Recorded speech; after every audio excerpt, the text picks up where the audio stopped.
건강 강의 주제는 중독에서 벗어나는 길입니다. 중독은 현대 사회의 가장 심각한 문제 중 하나입니다.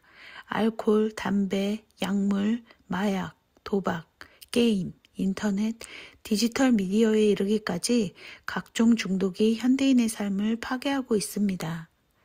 지금 이곳은 한국의 유명한 병원들입니다. 진료를 받기 위해 전국 각지에서 전날부터 와서 밤을 새서 대기하고 있는 모습입니다. 하루 200명 넘는 사람들이 매일 줄을 선다는 이 병원들은 일명 다이어트약, 식욕 억제제를 처방해주는 곳입니다. 이런 병원들에서 처방해주는 식욕 억제제의 대부분은 다른 약의 부작용을 이용한 약이기에 그에 따른 심각한 부작용이 있지만 가장 큰 문제는 약의 의존성 때문에 점점 더 깊은 중독으로 빠지게 된다는 것입니다. 한 번으로 끝날 줄 알았던 이 약에 중독되어 지난 10년간 벗어날 수 없었던 제 경험을 통해 중독이 어떤 것인지 또 어떻게 벗어날 수 있는지 말씀드리려고 합니다. 2011년 일본에서 일어난 대지진을 본 뒤 극심한 불안과 두려움에 시달리기 시작했습니다. 둘째를 낳고 건강이 안 좋았던 저는 나가지 못하고 집에만 있으면서 유일하게 불안을 해소할 수 있는 일이 먹는 일이었습니다. 밤낮으로 불안할 때마다 비상식적인 폭식을 한 지 몇 개월 만에 체중이 50파운드 넘게 늘었고 갑자기 체중이 늘어나니 몸이 안 아픈 곳이 없이 아팠지만 더 힘들었던 것은 달라진 주위의 시선이었습니다. 외모를 평가하는 기준은 사회에서나 교회에서나 똑같았고 이전에 받아본 적 없는 차별과 무시에 괜찮은 척 웃어 넘겼지만 많은 상처를 받게 되었고 그때마다 독한 마음을 먹고 식이요법과 운동으로 다이어트를 하게 되었습니다. 하지만 이미 생겨버린 식이장애를 극복한다는 것은 너무 어려운 일이었습니다. 배고픔을 견디기 어려워 매일 밤 울면서 잠이 들었고 그러다 어느 날 꾹꾹 눌러놓은 식욕이 폭발해서 다시 원래대로 돌아가는 것을 반복하던 중 친구를 통해 식욕 억제제를 알게 되었습니다.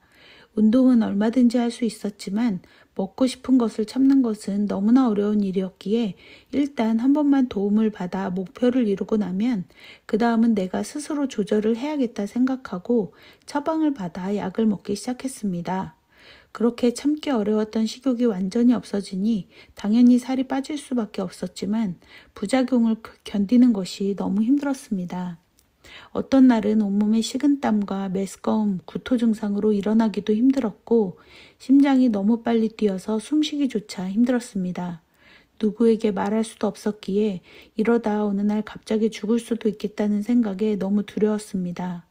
그럴 땐 다시는 먹지 않겠다고 다짐했지만 그 시간이 지나면 부작용에 대한 고통은 있고 내가 원하는 효과만 기억에 남는 것 같았습니다. 정말 다시는 마지막으로 이번 한 번만을 반복하게 되었습니다. 아무리 굳은 결심을 해도 몸은 이미 병원으로 가고 있었습니다. 저도 이것을 반복하는 제 자신을 도무지 이해할 수가 없었습니다. 어느 순간부터는 무조건 약을 가지고 있어야만 안심이 되는 지경이 되었습니다. 아무리 발버둥을 쳐도 제 힘으론 도저히 벗어날 수 없었습니다.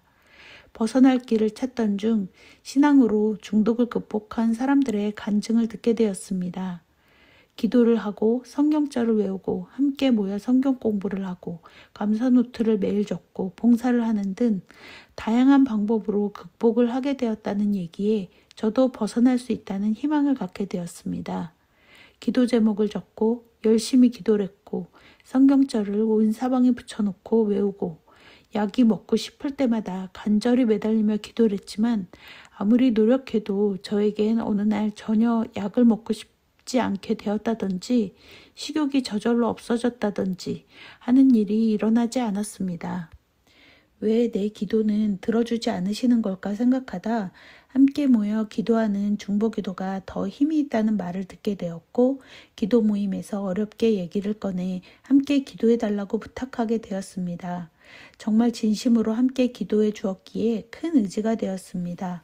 하지만 사람들은 함께 기도해 준 결과로 기적같이 변화가 되었다는 결말을 듣고 싶어 했습니다. 극복이 되었다고 말하면 사람들은 아멘 아멘 하며 너무나 기뻐했지만 시간이 지나 같은 일을 반복한다는 것을 알았을 땐 실망이 섞인 걱정과 답답함이 섞인 질책이 돌아오는 것을 몇 번 겪고 나니 어느 순간부터 진실을 말할 수 없게 되었습니다. 중독을 이해하지 못하는 사람이 하는 걱정은 더 큰 짐이 될 뿐이었습니다. 그렇게 중독의 문제를 깊이 감추고 반복하며 살아가던 중 성소기별을 알게 되었고 회개의 길을 가던 중 저를 중독에 빠뜨렸던 원인이 불신이라는 것을 알게 되었습니다. 자연재해에 대한 두려움, 안전에 대한 걱정, 미래에 대한 염려, 저를 불안에 빠뜨렸던 이 모든 것들이 불신 때문이었고 약을 먹어서라도 쌀을 빼서 남에게 잘 보이려고 하는 인정의 욕구 역시 자아의 이기심에서 나온 우상 때문이었습니다. 중독에서 벗어나기 위해 이 회개의 길을 가려고 한 것은 아니었지만 우상을 버리며 가다 보니 지금 가는 이 길이 바로 중독에서 벗어나는 길이라는 것을 알게 되었습니다. 저는 증상만 없어지기를 기도했지만 하나님께서는 회개의 길로 인도해 주셔서 중독을 일으킨 원인을 제거해 완전히 치료해 주시길 원한다는 것을 깨닫게 되었습니다. 성소의 도를 깨닫게 되니 제 인생의 모든 일들을 하나님께서 주관하신다는 믿음이 생기게 해주셨고 믿고 하나하나 맡길 때마다 이전에 모르던 평안함을 경험할 수 있었습니다. 그 믿음을 주실 때 비로소 불안함이 사라지고 중독의 증상들도 같이 사라지는 것을 경험하면서 지금 중독을 치료하기 위해 가장 먼저 해야 할 것이 회개로 맡기는 것임을 알게 되었습니다. 세상에서 중독은 치료가 아닌 평생 관리를 해야 한다고 합니다. 완치가 됐는지는 죽어봐야 알기 때문이라고 하는데요. 살아있으면 언제든 재발할 수 있기에 평생 회복과 재발을 반복하며 회복의 시간을 조금씩 늘려가야 한다고 합니다. 삶에 유익이 되는 것을 열심히 배우고 사람들과 함께 모여 취미생활을 하고 봉사자가 돼서 다른 사람을 도와주며 회복해 나가는 것이라고 하는데 저에게는 그저 중독을 또 다른 중독으로 막는 일 같다는 생각이 들었습니다. 세상의 눈으로 봤을 땐 좋은 것에 중독되는 것은 문제가 없을 것 같으나 저에겐 모두 노동으로 느껴졌습니다. 지쳐 죽을 때까지 이렇게 애를 쓰며 살아야 한다는 사실이 절망스러웠습니다. 신앙으로 극복하는 것도 세상에서 말하는 방법과 다르지 않았습니다. 여전히 뭘 열심히 해야 했습니다. 단지 내 힘이 아닌 하나님께서 도와주시기를 끊임없이 간구해야 한다고 하는데 저는 그렇게 간구할 수 있는 능력조차 없었습니다. 다른 사람들처럼 기도를 꾸준히 할 수 있는 능력도 말씀을 꾸준히 볼 수 있는 능력도 없었습니다. 전도와 헌신, 봉사를 할 수 있는 능력도 없었습니다. 매일 감사의 조건을 찾아서 감사일기를 쓰면 삶이 변한다고 하는데 저는 감사의 조건을 찾는 일이 너무 힘들었습니다. 왜냐하면 아무리 주위를 둘러보아도 인생의 파도 한 번이면 모두 힘없이 쓸려갈 것 같이 연약한 것들처럼 보였습니다. 언제 사라질지 모르는 것들은 그저 불안할 뿐 도저히 감사할 수 있는 조건이 될 수 없다는 생각이 들었습니다. 제가 지금 유일하게 감사할 수 있는 것은 저의 능력 없음입니다. 저의 연약함입니다. 왜냐하면 이 성소를 향해 가는 길엔 그 어떤 능력도 필요 없기 때문입니다. 중독에서 벗어나는 이 회개의 길에선 수고하고 무거운 짐을 내려놓기만 하면 갈 수 있는 길입니다. 죽을 때까지 애를 쓰며 반복해야 하는 의미 없는 삶에서 벗어나 쉼을 얻을 수 있는 유일한 길입니다. 중독은 종류도 다르고 심각성도 다르겠지만 원인은 같다고 생각합니다. 창조받지 못한 어두운 상태에서 살아가기 때문에 무엇으로라도 공허함을 채워보기 위해 스스로 애를 쓰며 살아야 하는데 주어진 환경에 따라 성향에 따라 증상과 모양이 다른 중독으로 나타나는 것일 뿐입니다.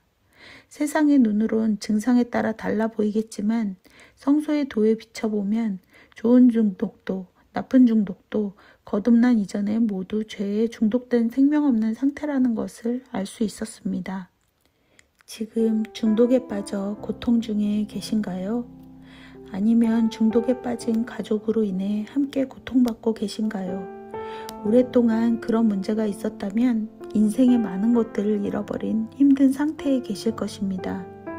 세상의 눈으로 봤을 때는 희망이 없고 이미 무너져 폐허가 돼버린 것 같은 인생으로 보이겠지만 그곳에 주저앉아 절망으로 시간을 보내고 애써 다시 그곳에 집을 지으려 수고할 것이 아니라 회개로 부르시는 성령의 음성임을 깨닫고 돌이켜 아버지 집으로 가야 합니다.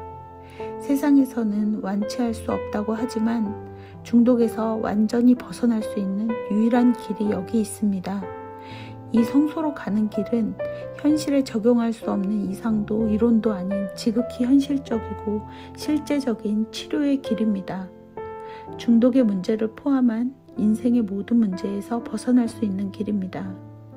어둠으로 끌려 들어가는 뇌에서 생명으로 가는 뇌로 다시 태어날 수 있는 유일한 길입니다. 중독에서 아무리 벗어나려고 해도 벗어날 수 없었던 지난 10년의 세월이 힘들고 고통스러웠지만 하나님께서는 그것을 도구로 사용해 더 심각한 중독인 죄의 중독을 깨닫게 해주셨습니다.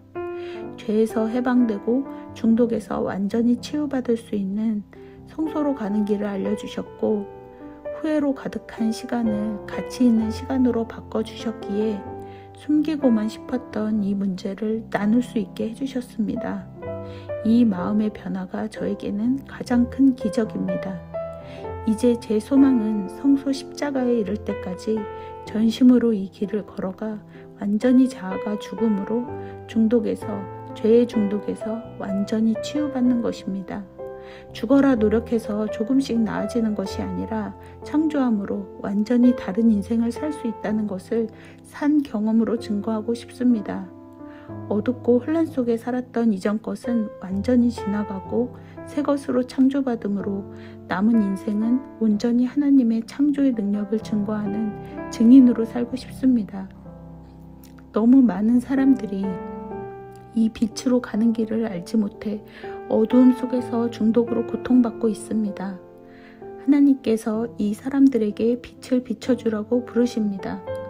성소 십자가에서 완전한 정결로 빛 대신 예수님을 소유함으로 어두운 세상으로 나아가 고통 가운데 있는 사람들에게 성소로 인도하는 빛을 비추는 저와 여러분이 되기를 소망하며 강의를 마치겠습니다. 감사합니다.